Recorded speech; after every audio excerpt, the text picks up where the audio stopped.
Hello students, welcome to my channel physics by Subhash sir. आज हम जेडब्ल्यू एंड नीट के इस लेक्चर में कैपेसिटर्स एंड रजिस्टर्स के इनफाइनाइट सर्किट्स को कैसे सॉल्व करें इसके बारे में पढ़ेंगे। उसके लिए हम कुछ एग्जांपल्स सॉल्व करेंगे जिससे आपको आइडिया आ जाएगा। ये लेक्चर देखने के बाद आपको कैपेसिटर एंड रजिस्टर्स की कोई भी इनफाइनाइट नेटवर्क दिया होगा वो आप इजीली सॉल्व कर पाओगे। फर्स्ट एग्जांपल हम ले रहे हैं कैपेसिटर नेटवर्क का। यहां पर हमें ए एंड बी के अक्रॉस में कुछ कैपेसिटर्स इस तरह से कनेक्ट करके दिए हुए हैं। यहाँ पे डॉट डॉट डॉट का मीनिंग होता है ये सर्किट इनफाइनाइट तक चलती रहती है।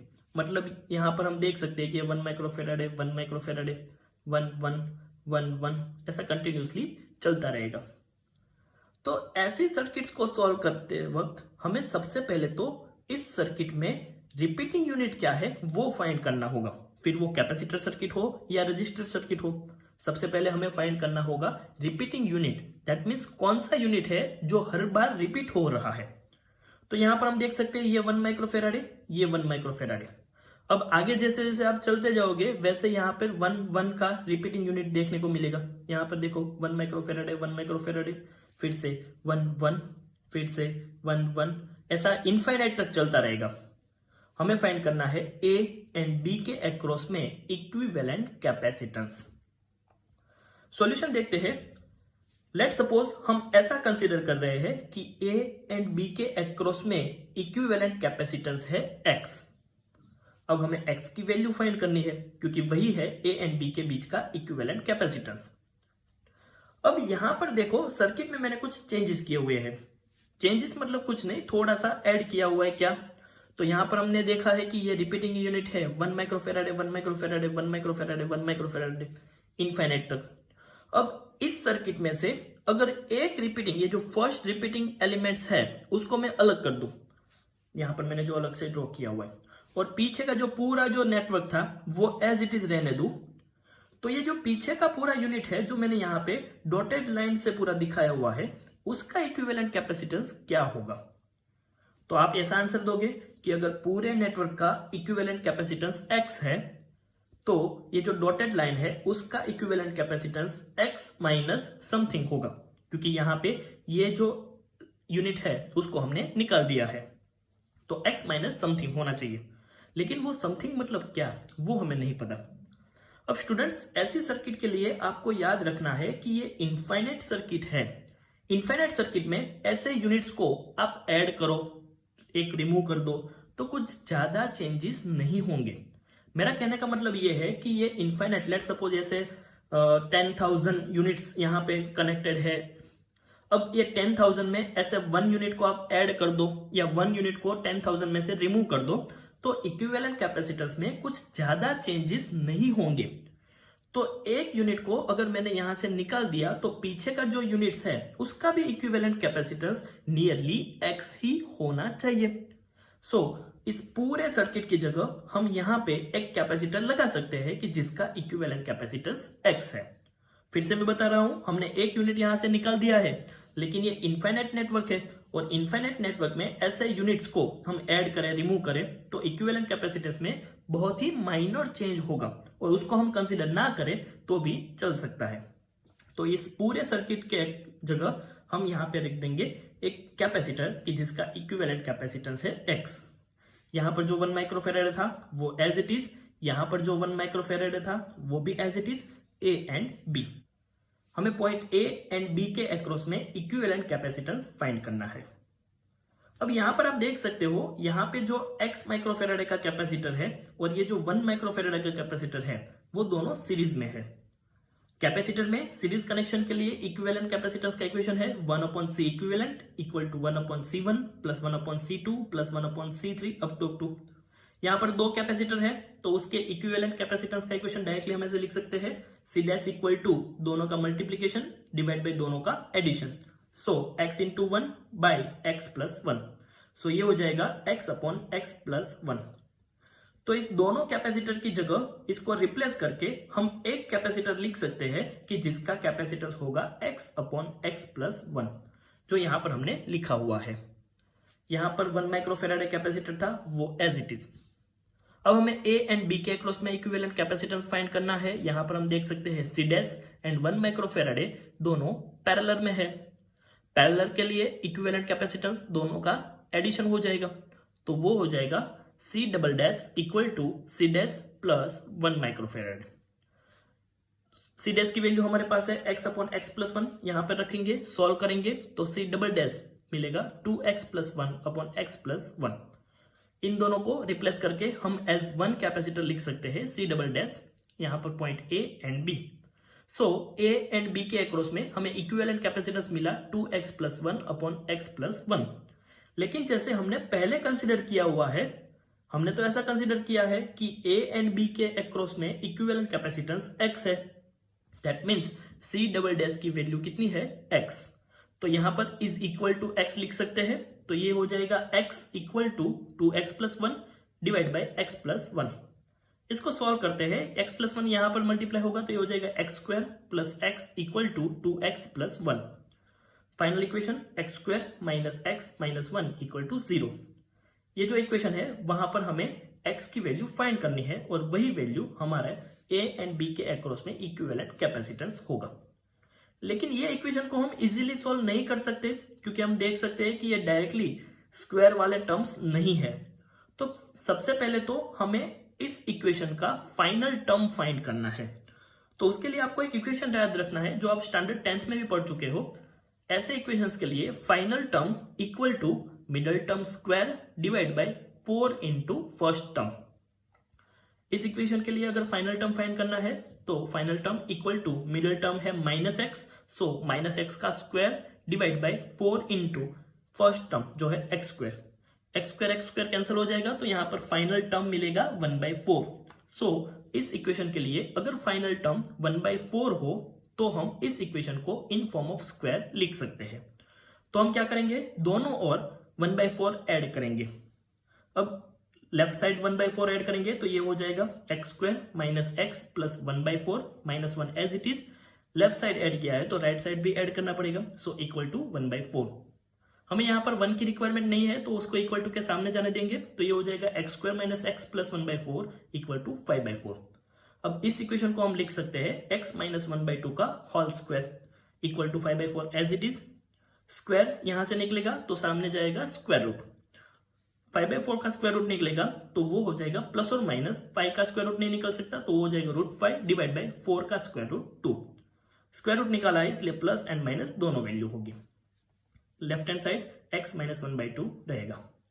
अब माइनस 1/2 राइट साइड जाएगा तो x की हमें दो वैल्यू मिलेगी। एक वैल्यू है x equal to 1/2 plus √5/2, second value है x इक्वल टू 1/2 माइनस √5/2, क्योंकि यहां पर √5/2 भी वैल्यू है एंड माइनस √5/2 भी वैल्यू है। सबसे पहले इसको सॉल्व करते हैं, एलसीएम लेंगे तो ये हो जाएगा x equal to √5 plus 1 divide by 2। √5 की वैल्यू रखेंगे प्लस 1 करेंगे तो हो जाएगा 3.23 डिवाइड बाई 2। तो x की एक वैल्यू हमें मिली 1.62 माइक्रोफेराडे। अब इसको सॉल्व करते हैं तो ये हो जाएगा x equal to 1 minus √5/2। Solve करेंगे तो ये हमें मिल सकता है माइनस 0.615 माइक्रोफेराडे। लेकिन कभी equivalent capacitance and equivalent resistance negative नहीं हो सकता, सो ये वैल्यू पॉसिबल नहीं है। तो इस सर्किट के लिए ए एंड बी के अक्रॉस में इक्विवेलेंट कैपेसिटेंस मिलेगा 1.62 माइक्रोफेराडे। सेकेंड एग्जांपल में हमने रजिस्टर की इनफाइनाइट सर्किट ली हुई है। आप यहां पर देख सकते हो, यहां पर कैपेसिटर की जगह रजिस्टर्स यूज किए हुए हैं। लेकिन हमें कंफ्यूज होने की जरूरत नहीं है, दोनों सर्किट्स सेम मेथड से ही सोल्व होंगे। चेंजेस क्या होंगे, रजिस्टर में सीरीज कनेक्शन पैरेलल कनेक्शन के इक्विवेलेंट रेजिस्टेंस का इक्वेशन कैपेसिटर के सीरीज पैरेलल के इक्विवेलेंट कैपेसिटेंस से डिफरेंट होगा। सो यहां पर सिर्फ वही चेंजेस होंगे, बाकी मेथड सेम ही होगी। यहां पर भी हमें ए एंड बी के अक्रॉस में इक्विवेलेंट रेजिस्टेंस फाइंड करना है।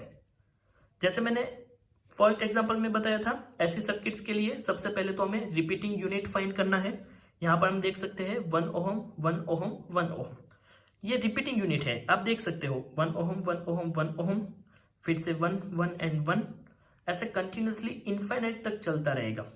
सो इस सर्किट में यहां से लेके यहां तक रिपीटिंग यूनिट है। Let suppose A and B के अक्रॉस में इक्विवेलेंट रेजिस्टेंस है एक्स, हमें एक्स ही फाइंड करना है।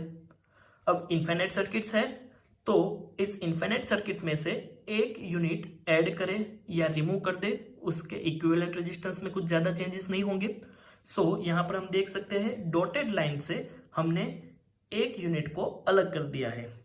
तो ये जो डॉटेड लाइन के अंदर जो पूरी नेटवर्क है उसका इक्विवेलेंट रेजिस्टेंस क्या होगा, जैसे हमने आगे बात की कि इस पूरे नेटवर्क का इक्विवेलेंट रेजिस्टेंस अगर x है तो इस नेटवर्क का इक्विवेलेंट रेजिस्टेंस हो जाएगा x माइनस समथिंग। लेकिन ये इनफाइनाइट सर्किट है, इनफाइनाइट सर्किट में ऐसे एक यूनिट को आप ऐड कर दो या रिमूव कर दो, उसके इक्विवेलेंट रेजिस्टेंस में कुछ ज्यादा चेंजेस नहीं होंगे। तो ये जो डॉटेड लाइन से मैंने नेटवर्क ड्रॉ किया हुआ है उसको हम रिप्लेस करके as one resistor of x ohm लिख सकते हैं। सो ये सर्किट कुछ इस तरह से हो जाएगी। इसको रिप्लेस करके उसका इक्विवेलेंट रेजिस्टेंस x ओम, यहां पर जो 1 ओम था वो एज इट इज, यहां पर जो रेजिस्टेंस थे वो as it is, point A and B. हमें ए एंड बी के अक्रॉस में इक्विवेलेंट रेजिस्टेंस फाइंड करना है। सर्किट में आप देख सकते हो x ohm and 1 ohm resistors are in parallel. So उसके लिए इक्विवेलेंट रेजिस्टेंस का इक्वेशन होगा R dash equal to x into 1 divide by x plus 1। So इन दोनों का इक्विवेलेंट रेजिस्टेंस हो जाएगा R dash equal to x upon x plus 1। अब इन दोनों रजिस्टर को अगर हम R डैश से रिप्लेस कर दे तो ये सर्किट कुछ इस तरह से हो जाएगी R डैश, जिसकी वैल्यू हमें मिली x upon x plus 1, 1 ohm as it is. अब ये तीनों रजिस्टर्स सीरीज में है तो उसके लिए इक्विवेलेंट रेजिस्टेंस का equation R double dash equal to x upon x plus 1 plus 1 plus 1, 1 plus 1 2। Equation को सॉल्व करेंगे तो फाइनल हमें मिलेगा R double dash equal to 3x plus 2 upon x plus 1। तो फाइनल सर्किट कुछ इस तरह से मिलेगी। यहां पर हम देख सकते हैं A एंड B के अक्रॉस में इक्विवेलेंट रेजिस्टेंस हमें मिल रहा है R डबल डैश, जिसकी वैल्यू है 3x plus 2 divide by x plus 1। लेकिन हमने ऐसा कंसीडर किया हुआ था कि A एंड B के अक्रॉस में इक्विवेलेंट रेजिस्टेंस है x, तो R double dash equal to हम x लिख सकते हैं। सो ये हो जाएगा x equal to 3x plus 2 divide by x plus 1। Equation solve करेंगे तो हमें कुछ इस तरह से इक्वेशन मिलेगा x square minus 2x minus 2 equal to 0। हमें x की वैल्यू फाइंड करनी है लेकिन आगे इसको सॉल्व नहीं कर सकते। सो हम फाइनल टर्म पहले तो फाइंड करेंगे। फाइनल टर्म का equation, final term equal to middle term square divide by 4 into first term. Middle term है यहां पर minus 2x, so minus 2x का square divide by 4 into first term है x square. Solve करेंगे तो ये हो जाएगा 4x square by 4x square. So final term हमें मिलेगा 1। तो हम क्या करेंगे, इस इक्वेशन में left hand side and right hand side 1 add करेंगे। तो यहां पर 1 ऐड करेंगे तो ये हो जाएगा x square minus 2x plus 1 minus 2 equal to, right hand side भी 1 ऐड होगा तो ये हो जाएगा 1। माइनस 2 के यहां पर रिक्वायरमेंट नहीं है तो इक्वल टू के सामने चला जाएगा, तो 1 प्लस 2 ये हो जाएगा 3, यहां पर x square minus 2x plus 1। इस इक्वेशन को हम ऐसे भी लिख सकते हैं x minus 1 whole square equal to 3। Square यहां से निकालना है तो सामने स्क्वायर रूट हो जाएगा, तो x माइनस 1 इक्वल टू हो जाएगा प्लस और माइनस रूट 3। तो x की हमें दो वैल्यू मिलेगी, 1 प्लस रूट 3 एंड सेकेंड है x equal to 1 minus root 3। 1 plus root 3 की वैल्यू 1.73, तो 1 प्लस 1.73, तो एक वैल्यू हमें मिली x equal to 2.73 ohm. Second value x equal to 1 minus root 3 की वैल्यू 1.73, 1 माइनस 1.73, तो x हमें मिल रहा है माइनस 0.73। तो यहां पर भी इक्विवेलेंट रेजिस्टेंस नेगेटिव पॉसिबल नहीं है, तो ये वैल्यू पॉसिबल नहीं है। तो इस सर्किट के लिए इक्विवेलेंट रेजिस्टेंस हो जाएगा 2.73 ओम। प्रैक्टिस के लिए इनफाइनाइट नेटवर्क के मैंने यहां पर 2 क्वेश्चंस दिए हुए हैं। आप लोगों को ये सॉल्व करना है जिससे आपको इस मेथड की प्रैक्टिस हो जाए।